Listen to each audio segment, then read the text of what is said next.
हाय, आप देख रहे हैं डिजिटल वासी और इस वीडियो पे हम लोग बात करेंगे कि अगर आप एक होटल या फिर रेस्टोरेंट ओपन करना चाहते हैं तो आपको किसके साथ जाना चाहिए। क्या आपको फ्रेंचाइजी लेनी चाहिए या आपको खुद का ब्रांड शुरुआत करना चाहिए। तो इस वीडियो पे हम लोग इसी चीज़ों के बारे में बात करेंगे। तो अगर आप इस चैनल पर नए हो तो फटाफट से हमें फॉलो सब्सक्राइब कर लो, क्योंकि इस चैनल पर हम लोग बहुत सारे बिजनेस आइडियाज़ और मार्केटिंग स्ट्रेटेजीज के बारे में बात करते हैं। तो इस चैनल पे हम लोग कोई भी टॉपिक को बहुत सिंपल लैंग्वेज में रखते हैं ताकि कोई भी चीज़ों को समझने में काफ़ी आसानी हो पाए।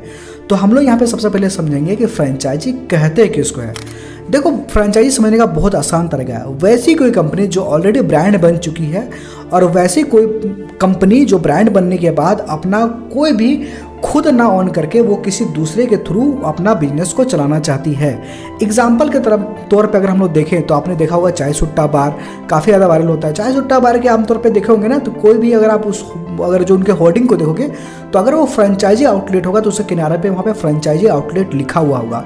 अब फ्रेंचाइजी आउटलेट लेने का फ़ायदा क्या होता है, इस बारे में हम लोग आगे बात करेंगे। सबसे पहले हम लोग ये समझते हैं कि फ्रेंचाइजी होते कितने तरह के हैं। ऐसे कोई भी ब्रांड जिसका मार्केट में ऑलरेडी ब्रांड वैल्यू काफ़ी बड़ा है, वो आपको अपना बिजनेस नेम को इस्तेमाल करने देती है या फिर कई केसेस में बिजनेस प्रोडक्ट को भी, और उसके बदले में वो आपसे रॉयल्टी फी लेती है। तो उसे ही हम लोग फ्रेंचाइजी कहते हैं। आमतौर पर फ्रेंचाइजी 4 तरह के होते हैं, जिसमें सबसे पहला आता है कंपनी ओन कंपनी ऑपरेटेड, जिसे हम लोग कोको के नाम से जानते हैं। दूसरा आता है कंपनी ओन फ्रेंचाइजी ऑपरेटेड, जिसको हम लोग कोफो के नाम से जानते हैं। तीसरा आता है फ्रेंचाइजी ओन कंपनी ऑपरेटेड, जिसको हम लोग फोको के नाम से जानते हैं।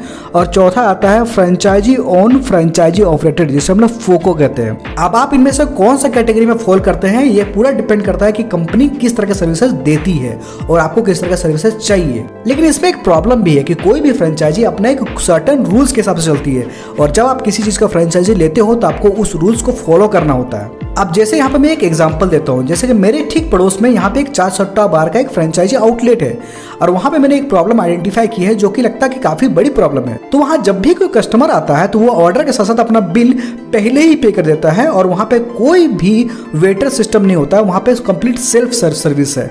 अब इसमें फायदा तो है कि होटल वाले को बहुत कम खर्च करना पड़ता है अपने टीम पे। अब यहाँ पे आप लोग एक एग्जांपल लेते हैं कि 4 दोस्तों का एक ग्रुप अगर एक टेबल पे कुछ ऑर्डर करता है और उन्होंने अगर बिल पहले पे कर दिया, तो हो सकता है कि वहाँ पर रिपीट ऑर्डर और आए ही ना। पर हो सकता है अगर वहाँ पे वेटर सर्विस होता है तो जब तक वो अपने फूड को एंजॉय कर रहे होते हैं, उनका मूड बदल जाए और वापस से कुछ और ऑर्डर कर दें, जिससे ऑर्डर का परसेंटेज और ऑर्डर का जो वैल्यू है वो भी बढ़ जाता और रेस्टोरेंट के प्रॉफिट के परसेंटेज भी बढ़ने का उम्मीद है। तो इस तरह के फ्रेंचाइजी रेस्टोरेंट को उन कंपनी का बेसिक रूल्स को फॉलो करना पड़ता है और वो वहाँ पे उस चीजों को बदलाव नहीं कर सकते। और वहीं अगर आप खुद का अगर रेस्टोरेंट खोलना चाहते हैं तो इन सारी चीजों को अब अपने हिसाब से कर सकते हैं। हाँ, शुरुआत के टाइम में आपको प्रॉब्लम जरूर होती है, पर अगर आपके साथ कोई अच्छा डिजिटल मार्केटिंग एजेंसी काम कर रहा हो तो आपको उतना भी प्रॉब्लम नहीं होती है। जब भी आप खुद का होटल या रेस्टोरेंट ओपन करके खुद का ब्रांड बनाना चाहते हो तो उसमें 2-3 चीज का ध्यान तो आपको रखना ही पड़ता है, जिसमें सबसे पहले आता है लोकेशन, दूसरा आता है स्टाफ और तीसरा होता है प्राइसिंग। ये तीनों पे अगर आपको पूरा का पूरा समझ गए मार्केट इकोनॉमिक्स, तो बात मान लो मेरे, आप 2-3 मंथ में इतने पैसे छाप दोगे कि जितना आपने और कोई धंधा में छाप ही नहीं पाया था। कोई भी धंधा में सबसे बड़ा प्रॉब्लम होता है वो है लोकेशन सर्च, क्योंकि आपको इस बात का पूरा आइडिया होना चाहिए कि वहाँ के एरिया के आसपास कितना फुटफॉल है और आपका लोकेशन किस जगह पे है। कहीं आपका लोकेशन कहीं ऐसा जगह पे तो नहीं कि लोगों को वो लोकेशन दिख ही नहीं रहा हो। अब रेस्टोरेंट वाले इस धंधे में जो दूसरा सबसे बड़ा प्रॉब्लम चीज है तो वो होता है शेफ या कुक। क्योंकि होता क्या है कि अगर आपका कुक आपका यहाँ से छोड़ के चला गया तो आपका पूरा बिजनेस एक बार में खत्म हो सकता है, क्योंकि आपका पूरा खाना पे ही आपका पूरा धंधा बनता है और वो टेस्ट अगर एक कुक बदलता है तो पूरा का पूरा होटल का टेस्ट और जायका बदल जाता है। तो आपको ये बहुत अच्छी तरह से इंश्योर करना पड़ेगा कि आप अपने कुक को बहुत ही खुश रखो, जो वो डिमांड करते हो उसको सही टाइम पे अच्छे से दो। और तीसरा जो आपको सबसे ज़्यादा ध्यान रखना है वो होता है प्राइसिंग का।